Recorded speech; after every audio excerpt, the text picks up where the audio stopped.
Ok. Obrigada. Esperar dar 7h30 exatamente. Deu 7h30 exatamente. Então, bom dia a todos. Hoje, nossa reunião clínica do Departamento de Ginecologia e Obstetrícia fica a cargo do setor de obstetrícia e eu tenho o prazer de compartilhar amanhã com a amiga e vice-chefe, né, e professora do setor de obstetrícia, a professora doutora Alessandra Cristina Marcolin, que vai apresentar o tema Índice de Reserva Fetal. Ale, o microfone é seu. Sim, Carol, obrigada. Eu que agradeço a oportunidade de falar sobre isso aqui para vocês. Não pensem que eu vou falar algo totalmente novo, né? Não vou inventar roda, não.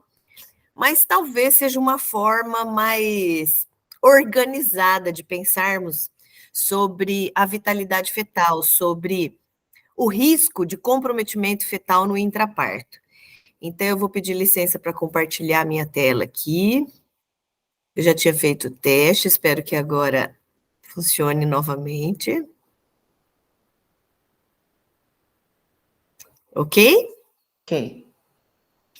Então, como eu estava dizendo, para mim é uma honra, tá? Falar em nome do meu setor sobre um tema que é muito caro para mim, tá? Com o qual eu tenho trabalhado bastante ultimamente, tá? O índice de reserva fetal, eu já queria dizer isso para vocês, ele não vai de forma alguma desconsiderar a cardiotomografia intraparto.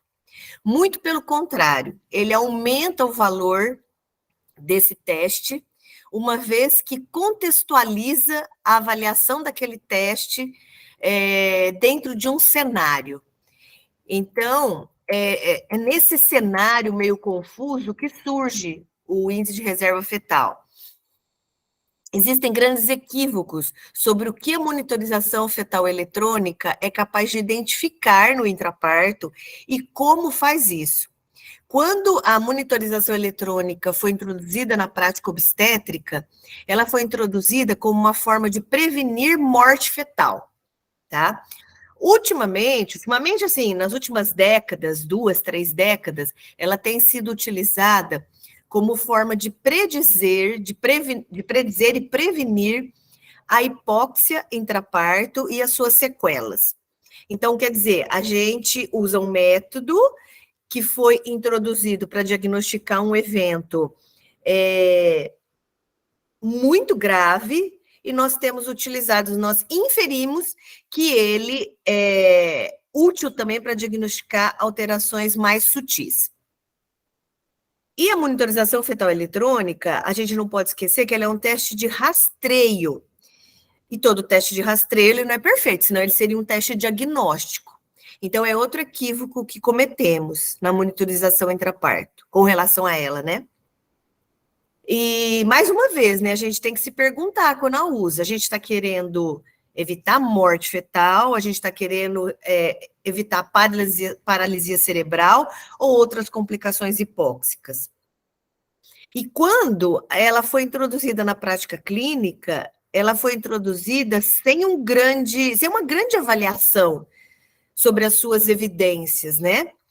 Quando ela surgiu, foi assim muito interessante para os obstetras que tinham as paralisias cerebrais, que tinham as mortes fetais e não tinham uma forma de evitar essas complicações. E quando surgiu a monitorização eletrônica, um método que não é invasivo, um método que é facilmente está ali disponível, não é caro, foi algo muito interessante. Rapidamente nós introduzimos na prática clínica sem muito teste, sem muita avaliação.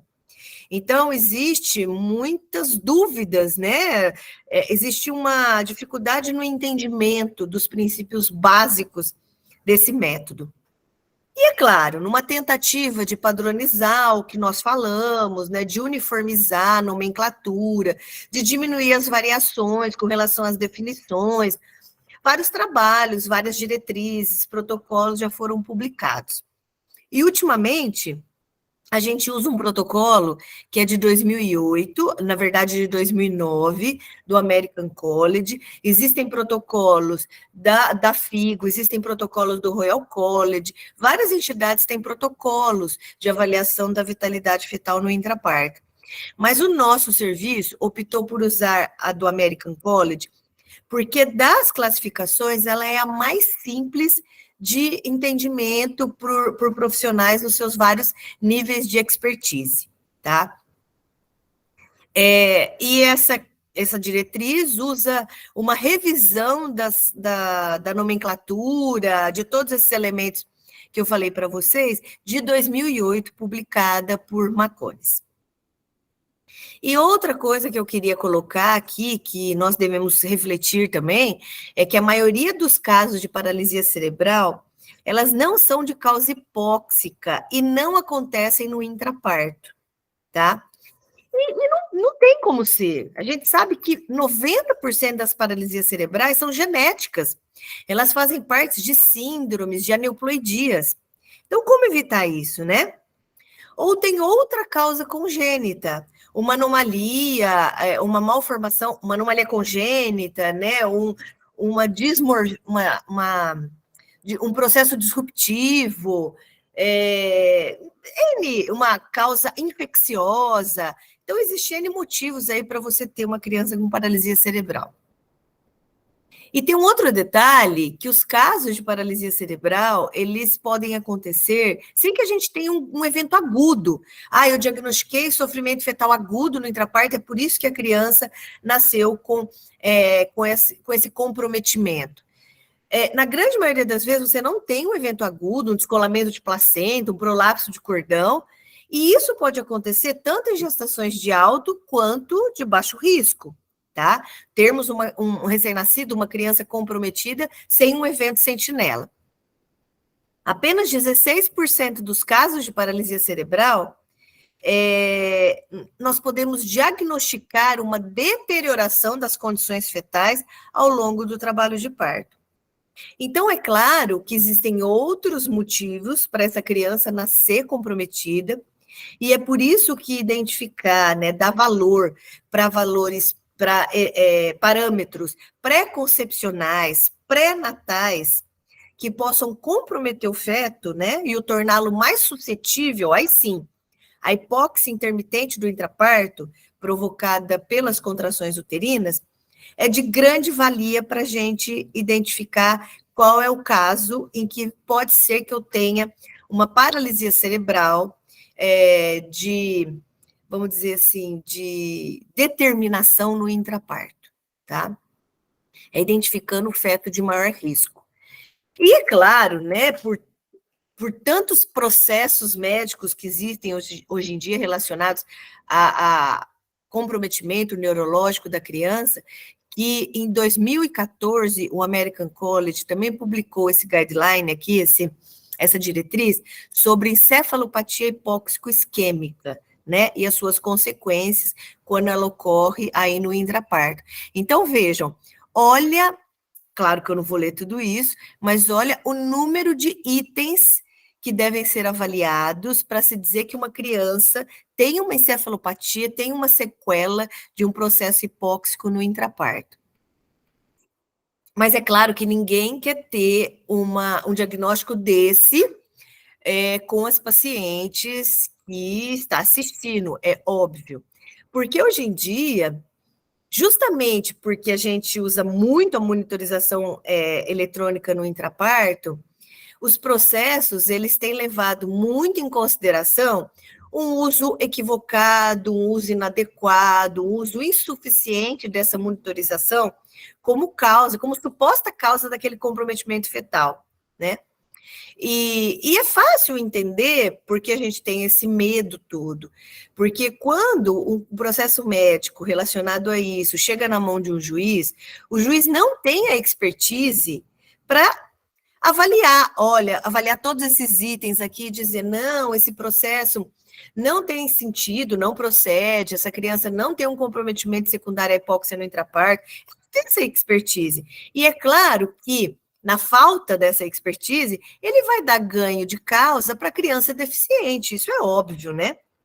Então, é por isso que a gente tem tanto medo, é por isso que existem publicações complexas como estas, é por isso que continuamente a gente tem reavaliado o que a gente faz no intraparto para encontrar um método que tenha uma sensibilidade e especificidades maiores o possível, né, para que a gente realmente identifique aquela criança de risco para ter um comprometimento grave. O American College, que é aquele guideline que nós utilizamos, ele, a partir de 2009, com aquela última revisão, determinou que agora a gente avalia os traçados de frequência cardíaca fetal no intraparto por meio de categorias. Então, esse guideline diz que nós temos traçados categoria 1, que são os verdes, onde nós temos crianças com baixíssimo risco de distúrbio no status ácido-base, ou seja, baixíssimo risco de termos uma acidemia fetal e as consequências dela. Nós temos a categoria 2, que é amarela, onde nós temos traçados com inúmeras alterações que podem ser, que estejam relacionados a situações de acidemia fetal, e nós temos traçados categoria 3, que são os vermelhos, que têm um altíssimo risco realmente da criança ter acidemia fetal. Mas vejam uma análise, né? Nós estamos em 2023, então nós já temos bem mais de 10 anos de uso desse sistema de categorias, né, propostos pelo American College, e nós não vimos uma redução significativa dos diagnósticos de paralisia cerebral. Por que será, né? Então, nós temos aqui algumas análises mostrando que até 80% das pacientes terão, no intraparto, um traçado fetal categoria 2, ou seja, duvidoso, o que torna quase que impraticável o uso desse sistema de categorias para avaliar fetos de risco, né, no intraparto. No máximo, o que a gente pode fazer diante de uma categoria 2 é introduzir intervenções, né, as tais manobras de reanimação intrauterinas, para que a gente consiga identificar um falso positivo, né? Uma criança que nós suspeitamos que tenha acidemia, mas que depois de submetida às manobras de reanimação, a gente tem o retorno de um traçado normal. Esses seriam os falsos positivos, né? Nós temos que a maioria das crianças que nascem com paralisia cerebral não apresentaram a categoria 3, que é a categoria onde a gente tem o maior risco de realmente ter uma criança com acidemia. O parâmetro que é fundamental, na verdade, não é fundamental, ele é um critério para a gente dizer que a criança tem uma categoria 3 de traçado, é a presença da variabilidade ausente, ou seja, a perda da variabilidade da frequência cardíaca fetal. E nós já sabemos, por meio de estudos experimentais, estudos observacionais, que a perda de variabilidade da frequência cardíaca fetal é o grau máximo de lesão por acidemia.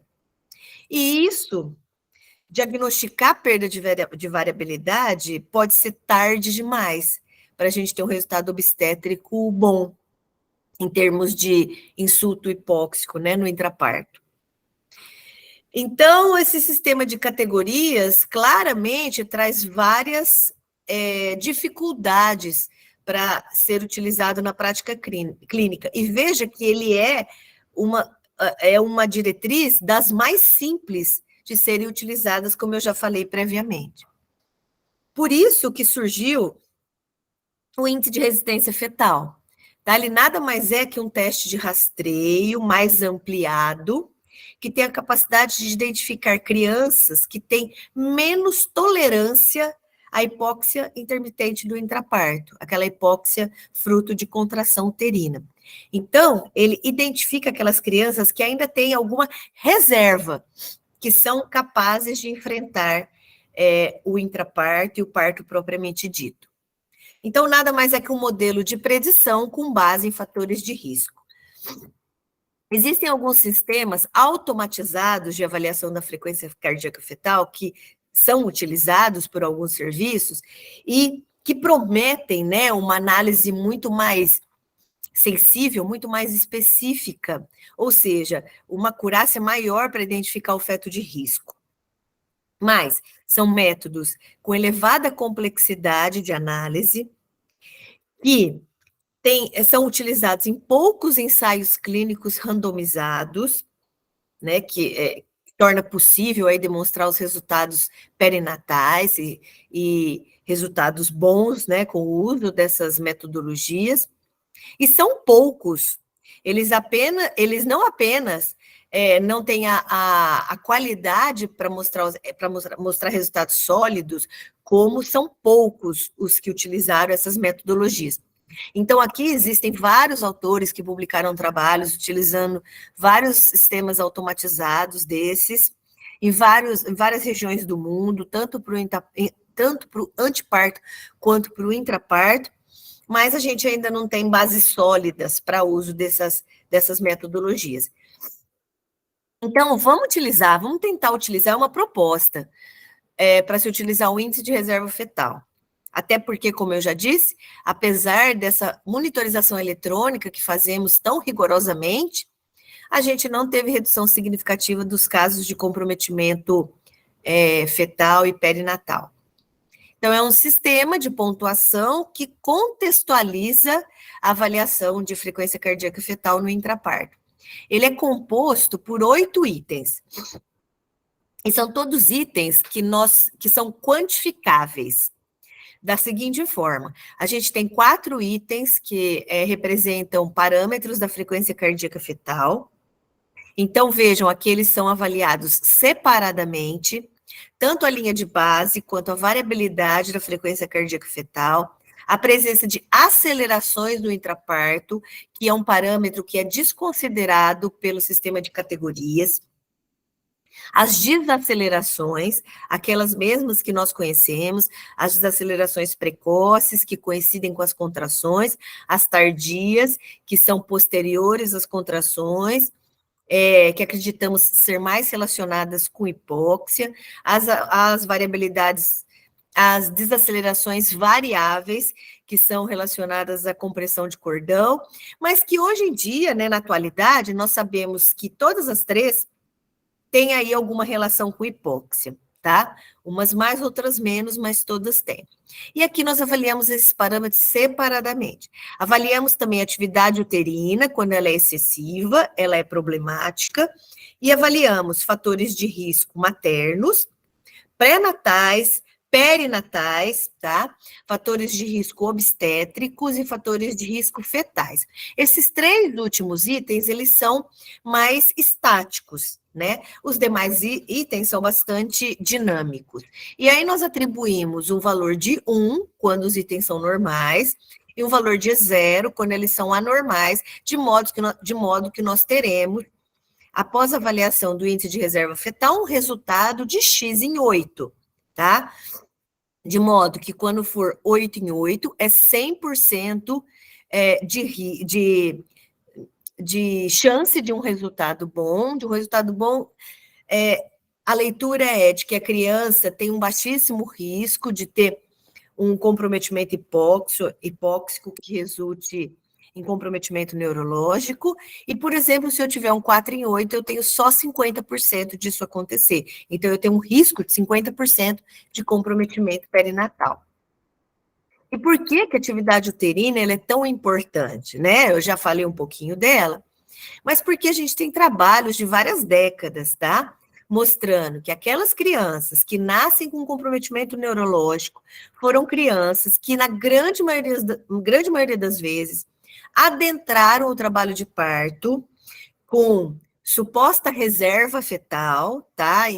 Com status ácido-base normal, mas que foram submetidas à atividade uterina excessiva. E por que é tão problemático, né? Muita atividade uterina. O que é muita atividade uterina? É você ter mais de 8 contrações e uma observação de 20 minutos, ou contrações que durem mais de 1 minuto e meio, tá?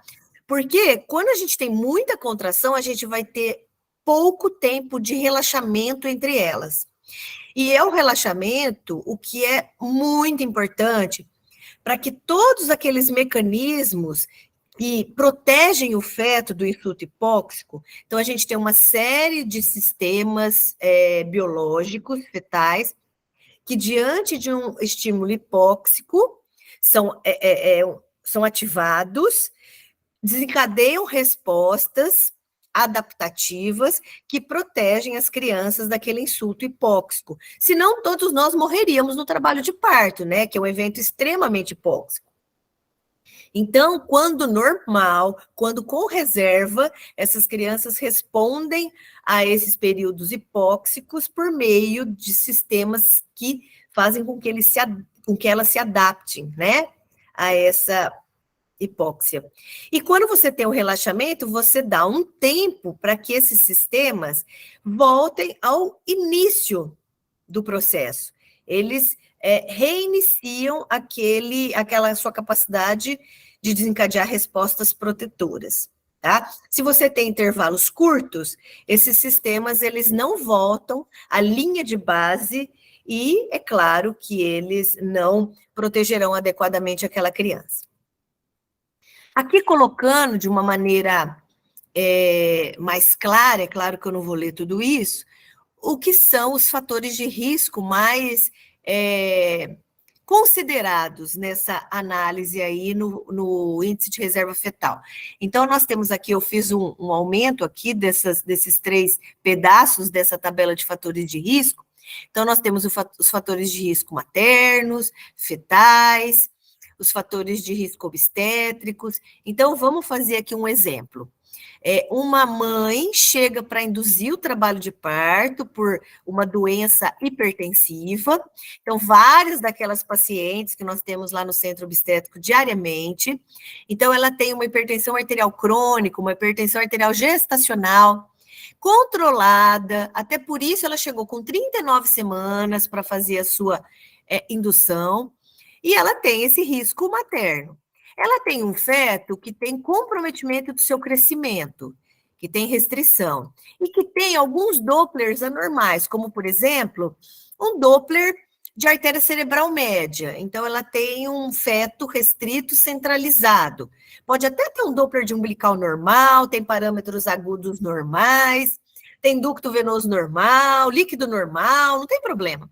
Mas tem aí esses 3 fatores de risco. Então, essa mãe, ela já entra nesse processo de indução com o índice de reserva fetal de 5 em 8, né? Perdeu para esses 3 parâmetros.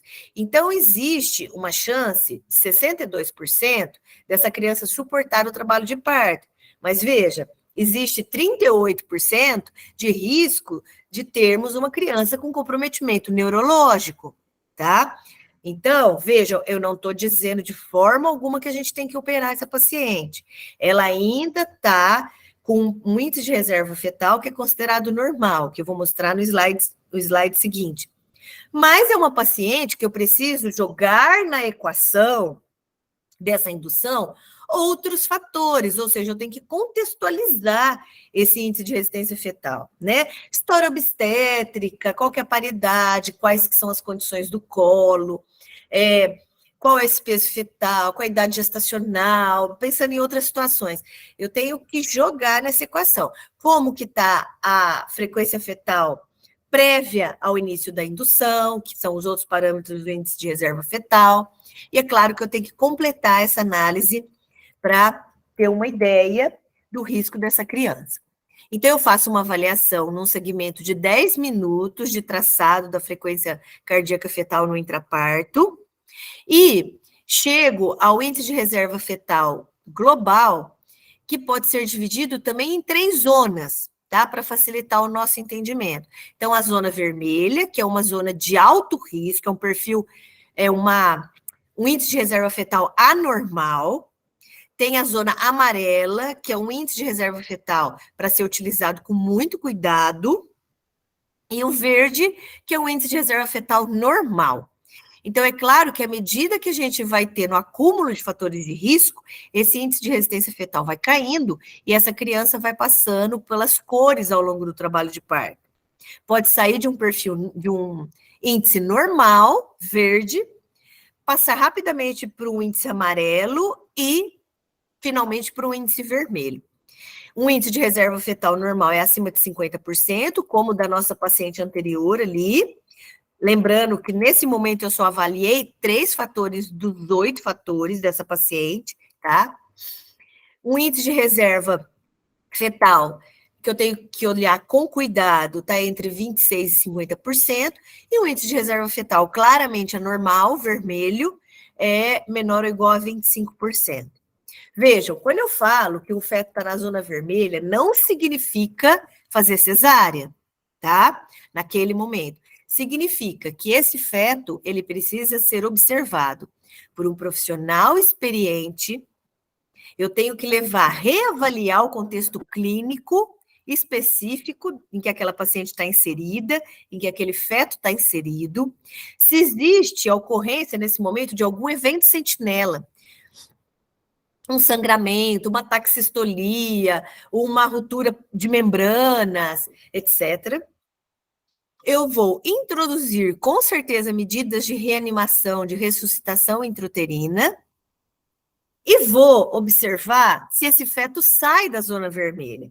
Eu tenho de 30 a 40 minutos para que esse feto saia da zona vermelha. Outro dado que é importante é que não adianta eu avaliar pela primeira vez a paciente, já identificar um feto na zona vermelha e esperar mais 30, 40 minutos. Por que isso é muito problemático? Porque eu não sei há quanto tempo essa criança já estava na zona vermelha antes da minha avaliação. Esses 30, 40 minutos vale para aquela paciente que eu vim acompanhando o trabalho de parto e ele progrediu agora para a zona vermelha. Então, para essa criança, existe ainda um tempo em que ele consegue, vamos dizer assim, suportar aquela zona vermelha, tá? De 30 a 40 minutos. Claro que eu tenho fetos e fetos, mas a grande maioria suporta. E é claro que, instituídas manobras de reanimação, depois da minha reavaliação, isso leva um tempo.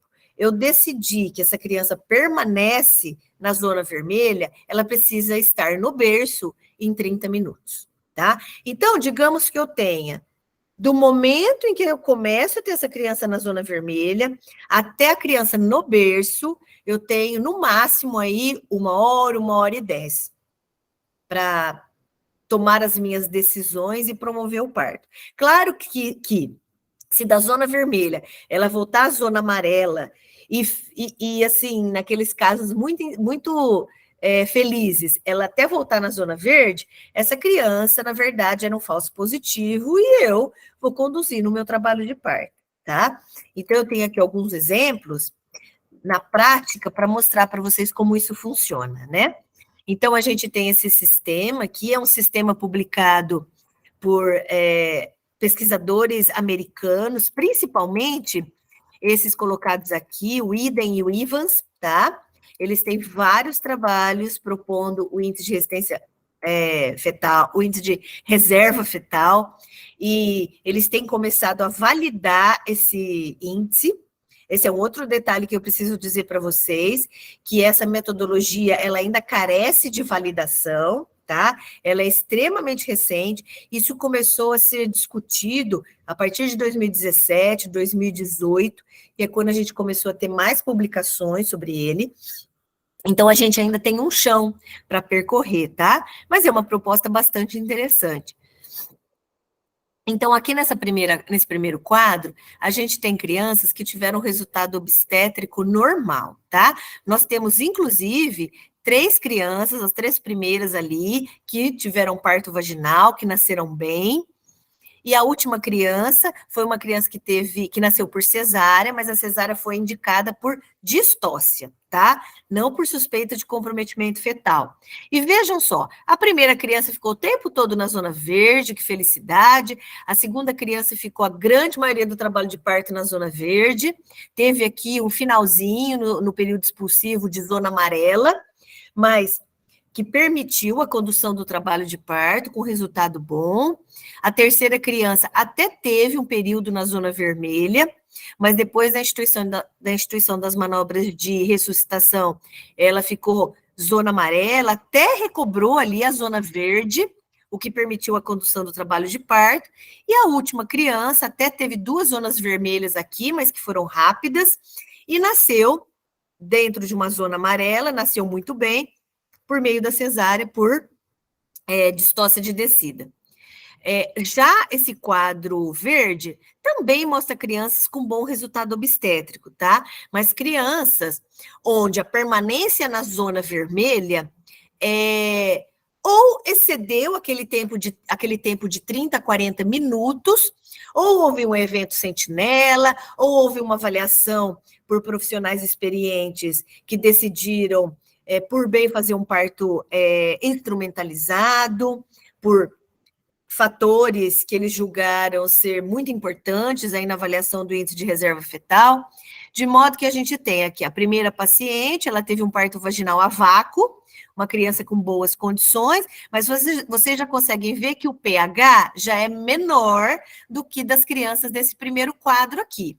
Vejam, aqui a primeira criança um pH de 7,17, lembrando que a gente considera um pH, uma acidose neonatal, um pH de cordão abaixo de 7,1, tá? Então, ainda não é uma criança com acidose, mas tem índices, tem valores um pouco menores de pH, tá? Tem uma segunda criança aqui que nasceu de cesárea, por suspeita de comprometimento fetal no intraparto, com pH de 7,19. Uma outra criança que nasceu também de cesárea, por suspeita de comprometimento fetal, assim como a quarta criança. Vejam, essas 2 últimas crianças ficaram aí 30, 40 minutos na zona vermelha, e por isso que as cesáreas foram indicadas, tá? E aqui nós temos um quadro mostrando 4 crianças que nasceram com comprometimento hipóxico, tá? Que tiveram o diagnóstico de paralisia cerebral. Então, o que a gente vê, né, no índice de reserva dessas crianças, que são crianças que até tiveram, adentraram o trabalho de parto com status ácido-base normal, com um índice de reserva fetal na zona verde, ou seja, supostamente normais, tá? Com reserva, mas que ao longo do trabalho de parto, rapidamente mostraram que essa reserva era muito baixa, muito pequena.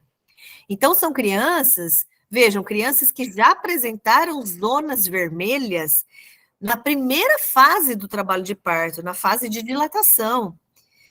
Lembrando que grande parte das crianças que adentram a zona vermelha são crianças no período expulsivo, claro, nós temos uma atividade uterina muito mais intensa, nós já temos tempo de trabalho de parto, nós já temos uma certa estafa dos mecanismos de adaptação diante da hipóxia.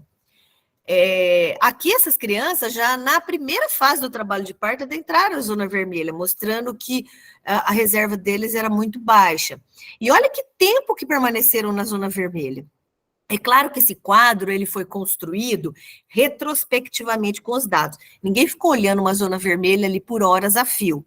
Mas essas crianças que nasceram comprometidas, depois se fez uma avaliação retrospectiva, tem o uso antes do índice de reserva fetal, construindo-os depois com os dados, e foi observado que se esse índice de reserva fetal existisse naquele momento e tivesse sido desenhado dessa forma, ninguém teria esperado tanto tempo para operar essas crianças, ninguém teria permitido o parto vaginal dessas crianças, tá?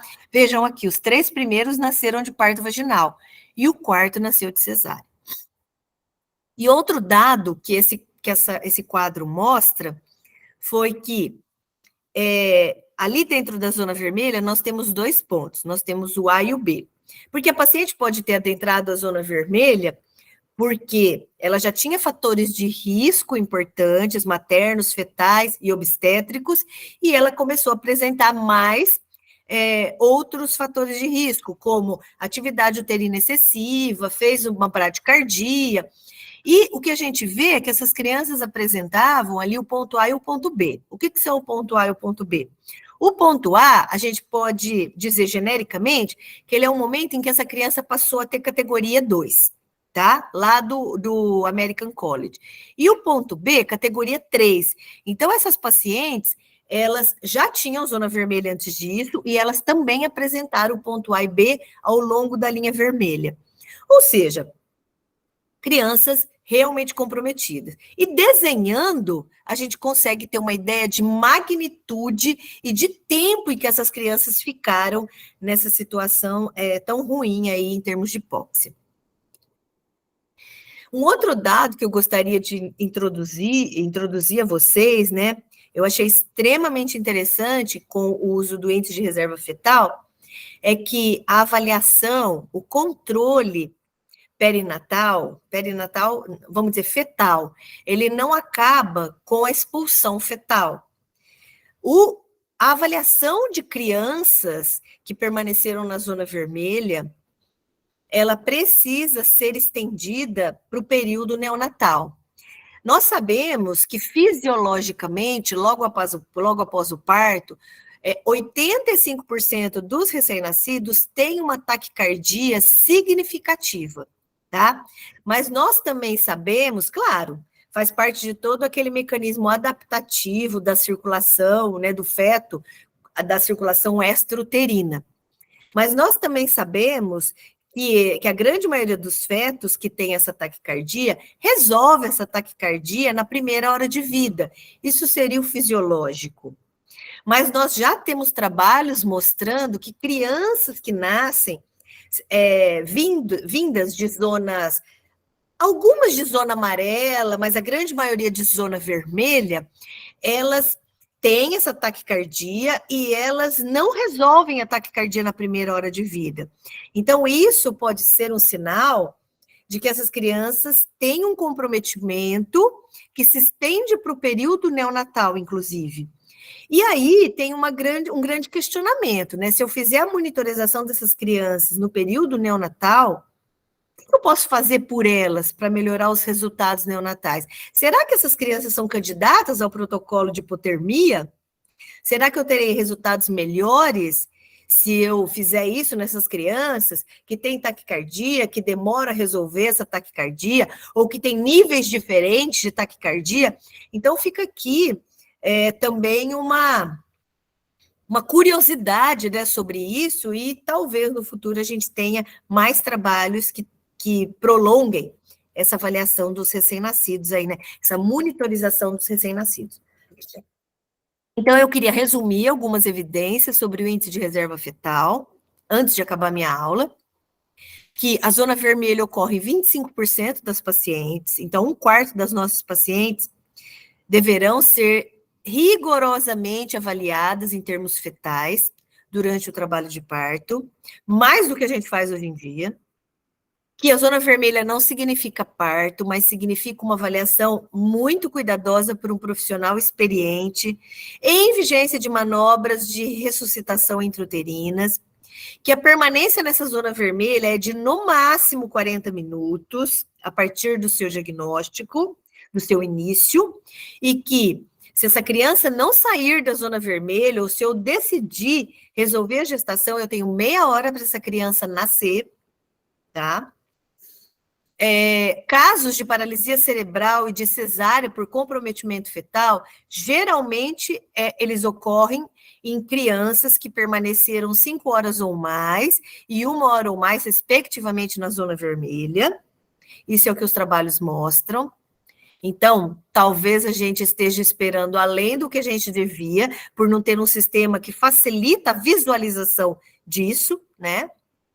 Que a sensibilidade de uma categoria 3 para identificar uma criança que realmente tem lesão é de 45% e do índice de resistência fetal é de 100%, quando essa criança está na zona vermelha, então ele tem um desempenho melhor do que o sistema de categorias, que o índice de reserva fetal permite uma identificação precoce das crianças de maior risco, e muito pelo contrário, reduz as taxas de cesárea, porque nós vamos fazer intervenções precocemente, nós vamos monitorizar, essas crianças serão monitorizadas por quem tem expertise mais precocemente, né? Então a cesárea será indicada com mais rigor, quando ela for indicada. A avaliação é bem mais simples que as categorias, eu não preciso decorar aquelas várias achados de frequência cardíaca fetal para dizer se é categoria 1, 2 ou 3. O índice de reserva fetal, ele tem uma boa correlação com o valor de pH e excesso de base do cordão após o nascimento, né? E com ele eu identifico o feto de risco para lesão, ao invés de identificar o feto com lesão, tá? Então, assim, fica aqui de conclusão, que nós precisamos abrir a nossa mente para outras metodologias, tá? A gente tem muito medo de mudar a regra do jogo. Claro, a gente tem medo de mudar, por quê? Porque a gente tem medo de expor a nossa paciente, expor o filho dela, nos expor, né, a novas metodologias, mas é claro que a gente está discutindo isso aqui dentro da academia. Então, a gente tem que abrir a mente para novas metodologias, a gente tem que pesquisar nisso, tem que tentar validar essas metodologias dentro de protocolos de pesquisa, claro, enquanto elas ainda não são validadas.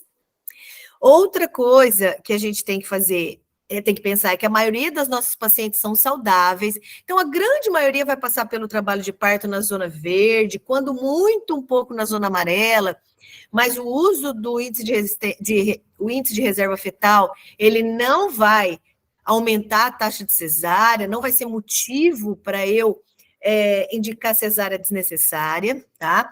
Muito pelo contrário, a gente sabe que a monitorização eletrônica hoje, ela não tem a capacidade de reduzir a taxa de crianças com encefalopatia hipóxico-isquêmica e as consequências neonatais e para a vida dessa criança, e que esse método ele tem uma grande correlação com índices de pH, ou seja, com a acidose fetal, neonatal, que leva em consideração vários fatores, então contextualiza o uso da monitorização eletrônica, que a gente precisa introduzir o recém-nascido nesse controle, ou seja, essa criança precisa ser reavaliada no pós-parto, se ela nasceu vinda de uma zona amarela e certamente de uma zona vermelha, que o índice de reserva fetal, ele torna essa avaliação mais quantificável, são fatores de risco que não são numéricos, né? Hipertensão, restrição de crescimento, mas que a gente consegue quantificar quando coloca no índice. E um feto que adentra a zona vermelha, na melhor das hipóteses, ele pode ficar 40 minutos nessa zona vermelha, e se ele não sair da zona vermelha, eu tenho 30 minutos para ele estar nascido. Então, fica a dica aqui que eu tenho que usar, que eu posso usar essas metodologias em locais onde eu tenho condições técnicas, condições, cenários adequados para fazer uma cesárea de emergência, e que o método ainda carece de validação clínica. Então, essa aula foi para dizer para vocês que nós estamos buscando uma forma de expor menos as nossas pacientes e os filhos dela, e nós mesmos, né, a esse monte de processos por comprometimento fetal no intraparto, tá? E para estimulá-los a pesquisar nessa área, fazer trabalhos com esse índice de reserva fetal. Eu acho que daqui ainda vai sair muito dado interessante, tá? Eu termino.